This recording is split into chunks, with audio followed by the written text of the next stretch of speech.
Welcome back to our lesson. This week, we're still talking about the book of Esther, and where we ended up last week was Haman was still just really mad at Mordecai, absolutely hated Mordecai, and decided that on the day that all the Jews would be killed, that Haman was going to have a special death specifically for Mordecai. And in order to prepare for this, Haman started making gallows so that way he could hang Mordecai. Meanwhile, on that same night, the king wasn't able to actually sleep very well, had somebody come in and read him the chronicles of what had happened, during the weeks of the kingdom.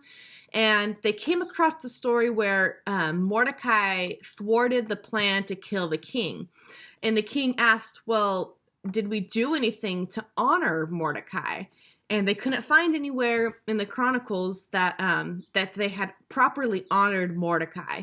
And so the king said, we absolutely need to make sure that Mordecai is rewarded for this. And that's where we left off. Yeah, so the idea was probably, the king wanted to maybe do a banquet or some sort of edict that would be able to highlight Mordecai and how wonderful he was to the king. But the king decides, okay, you know what? I need some help. So I need someone to be able to provide counsel for me. Is there anyone around here that might be able to do that? It just so happens to be that Haman was walking to talk with the king, probably to talk with him about what to do with Mordecai and kill him. So we have the whole contrast right here where the king's like, oh, I need to do something good for Mordecai, and Haman already plotting to do evil for him. So then the king asks that Haman be brought to him. And the king comes up and says, you know what? There's this guy that has done wonderful things for me, and I would like to honor him like in a very special way, just because of how special he means to me.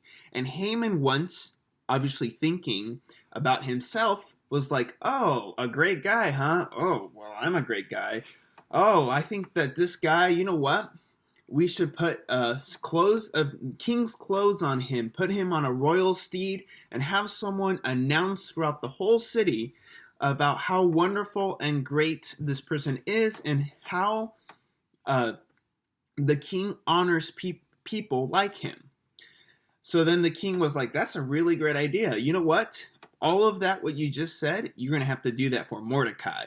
So Haman, the next day, then grabs Mordecai, puts him in king's clothes on a royal steed, and goes around the whole city proclaiming how wonderful Mordecai was. This was so humiliating that even it is said that people just said, you know what, this is beyond. This is beyond what is happening, and you know what? You going against the Jews, bad idea. So, of course, at the end of the day, Mordecai still realized that there was an issue, that even though he was being honored at that time, he was going to eventually die like the rest of the Jews. So he goes back to mourning. But Haman, he goes to the queen's banquet, being, oh, maybe I'll forget all of this now that I have a banquet. So at the queen's banquet, this is Esther we're talking about, the king again asks, oh, this is wonderful. What is it that you want, Esther? And at that moment, Esther reveals everything. He says, my people are going to be killed, and they're going to be killed soon. And it is a terrible thing that means I will also die. And the king's like, how is this possible? Who is the one responsible for having your people killed? And the queen is like, well, you're staring at him. He's right here. Haman wanted all the Jews to die. And Haman's like, what? What is going on here?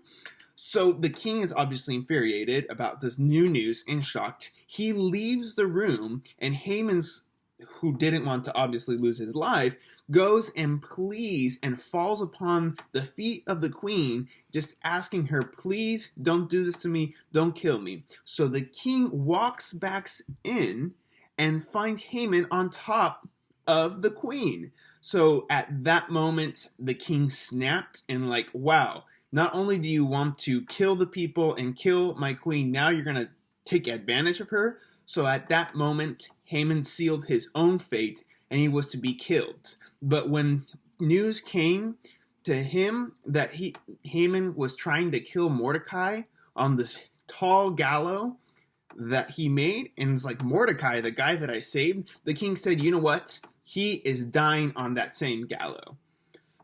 Very ironic.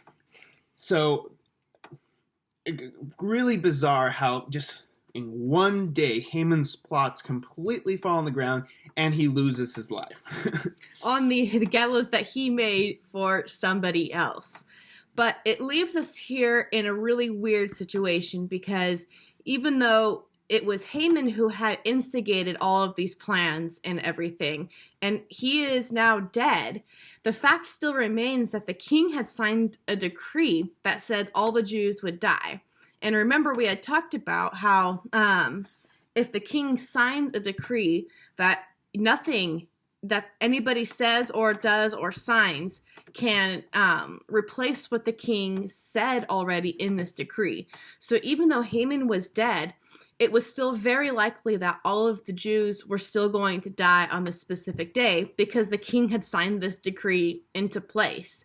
And so it left everybody in a really uncomfortable situation where the king was realizing, you know, my queen could die and all of her people are going to end up dying, and I can't really do anything to stop this from happening because I signed this decree. And so on Saturday, when we come back, we'll tell you the end of the story and what actually ends up happening at that time. So we'll see you then. See you.